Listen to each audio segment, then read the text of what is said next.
Greetings and welcome to another Tomorrow's World webcast. My name is Wallace Smith, and it's great to have you here. Now, the item I'm going to talk about today from the news, surely you have seen.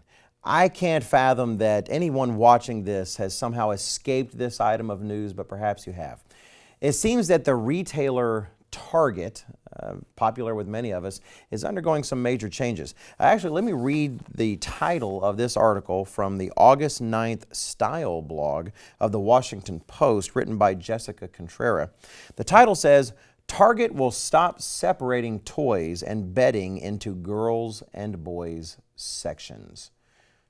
Let me just read from the article. It says, 2 months ago, an Ohio mom's tweet went viral when she called out Target for separating building sets and girls' building sets. Now the retailer is fixing the problem for building sets and all toys, plus bedding, home decor, entertainment, and more. The article continues, the toy section will get the biggest makeover. Along with grouping all toys together, the aisles will no longer have colored backdrops to indicate gender, such as pink and yellow for girls or blue and green for boys.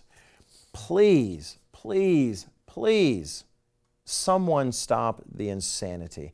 This concept that the world is somehow really gender neutral and that gender distinctions are completely artificial is an absolute lie. It does not reflect the truth. Not only does it fail to reflect actual research that shows differences between even infants before society has its effect on them, even between infants, boy and girl, in terms of brain wiring, in terms of what their eyes track, in terms of how they behave. It also violates what God makes incredibly plain. Jesus Christ himself said in Matthew 19 and verse 4, "Have you not read that he who made them at the beginning made them male and female?"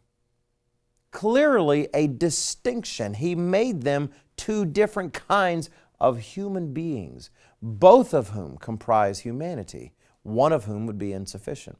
In fact, if you go back to the original creation tale right there in Genesis, God says when He makes man first that it's not good for man to be alone. And He says that He'll make for him a helper comparable to him, like two puzzle pieces fitting together, a helper that will complement him, that will have strengths where he has weaknesses, and where his strengths will complement her weaknesses.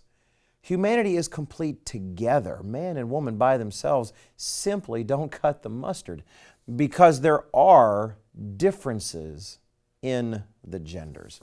We ignore that out of our own peril, in our own peril, to our own peril. I'll get the right word eventually. It's really interesting when you read the tale. The mother who made the tweet that caused all the changes at Target, she'd commented how she was bothered when she saw her children, who were generally about preteen age, looking at the girls' aisle and saying, "Ooh, that's the girls' aisle. I don't want to go down there." And that really bothered her that apparently that they would think of girls' stuff as girls' stuff and not boys' stuff. And what a shame, because that is how the world really is. If these differences begin to manifest themselves in infants long before society has begun to have an influence, then we're not simply fighting some cultural fad that can be done away with. We're fighting inherent design.